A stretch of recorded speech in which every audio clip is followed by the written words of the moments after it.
ইনশাল্লাহ আমরা এবার চ্যাম্পিয়ন হব। এবার আর 7 আপের কোনো ঝামেলা থাকবে না। ইনশাল্লাহ চ্যাম্পিয়ন হব। আর্জেন্টিনা আরও আছে, তবে দর্শক, আসন্ন ফুটবল বিশ্বকাপের উন্মাদনা ছড়িয়ে পড়েছে সারা দেশের মতো মাগুরা জেলাতেও। এই মুহূর্তে আমরা মাগুরা জেলার শিবরামপুর এলাকাতে রয়েছি। এই এলাকাতে ব্রাজিলের বৃহৎ একটি পতাকা ওঠানো হয়েছে, প্রায় 2000 ফিট লম্বা এই পতাকাটি। এবং পাশাপাশি এই যে আমার পিছনে যে সমর্থক যারা রয়েছেন, বেশিরভাগই ব্রাজিলের সমর্থক মনে হচ্ছে। এরপর আর্জেন্টিনার সমর্থকও এখানে রয়েছে। তো আমরা একটু জানার চেষ্টা করব এই অঞ্চলের দর্শক যারা রয়েছেন, যারা আর্জেন্টিনা কিংবা ব্রাজিলের সমর্থন করেন, তাদের কাছ থেকে এবারকার বিশ্বকাপ সম্পর্কে একটু ধারণা নেওয়ার চেষ্টা করবো। আসসালামু আলাইকুম, কেমন আছেন? ওয়ালাইকুম আসসালাম রহমতুল্লাহ। ভালো আছেন তো? আলহামদুলিল্লাহ। আচ্ছা, এই কি মনে হচ্ছে আপনাদের এই অঞ্চলে কি আর্জেন্টিনা নাকি ব্রাজিল তাদের আমাদের সমর্থক বেশি? গ্রামটা সবসময় ক্রীড়া আর প্রতি আগ্রহী, এবং আমাদের গ্রামে আজকের থেকে না, অনেক আগের থেকেই ব্রাজিলের সাপোর্টার বেশি। আমার বাড়ি পাড়ি 2000 ফুটের যে বাড়িটা দেখলেন না, হ্যাঁ। ওই বাড়ির পাড়ি 2000 ফিটের পতাকায় 3 এই বছর না, এই বছর, আগের বছর, তার আগের বছর 3 বছর ধরে টানানো হচ্ছে। তবে ব্রাজিলরা আমাদেরকে করে ফেলায়, মানে জাতি পারে না, আমরা একটু মনক্ষুণ্ণ হই। তো এইবার ইনশাল্লাহ ব্রাজিলের টিম অনেক ভালো টিম, এবার ভালো দেখাচ্ছে। ইনশাল্লাহ আমরা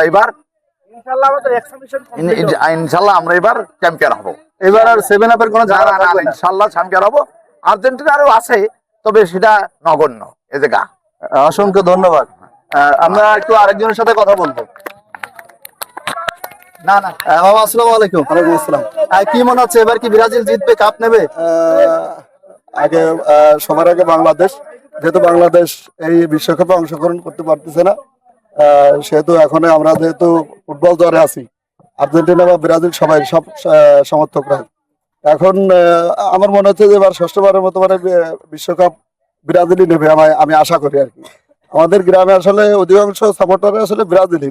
আর্জেন্টিনা যারা আছে তারাও খুব ক্রীড়াপ্রেমী। আমাদের শিবরামপুর গ্রামটা হচ্ছে ক্রীড়া প্রেমী গ্রাম। এখানে আমাদের দেখতেছেন যে বিস্তীর্ণ একটা মাঠ আছে, এখানে সব শ্রেণীর ছেলেপেলেরাই আছে, সব শ্রেণীর দর্শকরাই আছে, এরা খেলতেছে। তা আমি আশা করি যে আসলে ব্রাজিল বিশ্বকাপ নেবে, এবং শতভাগ আশাবাদী আর কি যে ব্রাজিল নেবে। আর সেই সুবাদে আমরা যে দেখছেন যে বৃহৎ একটা পতাকা, অর্থাৎ 2000 ফিটের একটা পতাকা আমরা মানে এখানে টানাইছি। ওখান থেকে আবার আমাদের আর্জেন্টিনা যারা সমর্থক আছে, এরা হচ্ছে আমাদের ওই পাশে একটা ব্রিজ আছে, সেই ব্রিজটা এত সুন্দর করে আর্জেন্টিনার মানে পতাকার যে ডিজাইন সেটাতে আর কি রং করেছে। আপনি আশা করতে পারেন যে আসলে দুইজনে আমরা এখন মানে ওই এক কথায় বলতে গেলে পারে যে ফুটবল জ্বরে আক্রান্ত আছি। আমি যেহেতু ব্রাজিল সমর্থক, আশা করি যে ব্রাজিল ষষ্ঠবারের মতো বিশ্বকাপ নেবে ইনশাল্লাহ। অসংখ্য ধন্যবাদ। তোমার কি মনে হয় ব্রাজিল কাপ নিতে পারবে? ইনশাআল্লাহ এবার ব্রাজিল কাপ নেবে। এবার নেবে। কতদিন নেয় না সর্বশেষ? এটা তো 24 বছর। 24 বছর। তোমার কি মনে হয়? ইনশাআল্লাহ এবার ব্রাজিলের হাতেই হবে। এইবার ব্রাজিলের হাতে কাপ উঠবে, কি মনে হয়? না, এবারে ব্রাজিলের হাতে কাপ উঠবে মনে হয়। দীর্ঘদিন তো কাপ পায় না।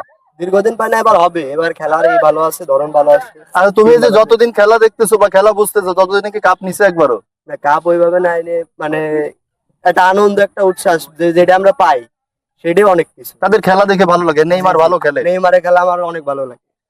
দর্শক যেমনটি শুনছিলেন, আসলে ফুটবলের এই উন্মাদনা থাকবে। আর্জেন্টিনা, ব্রাজিল, জার্মানি, নানা দলের সমর্থক থাকবে। সর্বশেষ আমরা চাই যে এই উন্মাদনা থাক, সবাই ক্রীড়াপ্রেমী হোক, মাঠে আসুক, খেলা দেখুক।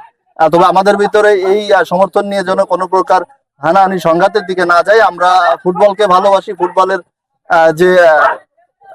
ফুটবলের যারা দামি প্লেয়ার রয়েছেন, অর্থাৎ নামি দামি প্লেয়ার রয়েছেন, পেলে, ম্যারাডোনা, এদিকে লিওনেল মেসি বা নেইমার, আমরা প্রত্যেকেই তাদের খেলা উপভোগ করব এবং শান্তিপূর্ণভাবে খেলা উপভোগ করব, এমনটাই আপনাদের প্রতি আমাদেরও প্রত্যাশা থাকবে। খবরের কাগজ, নিখাদ, নির্ভীক, নিরপেক্ষ।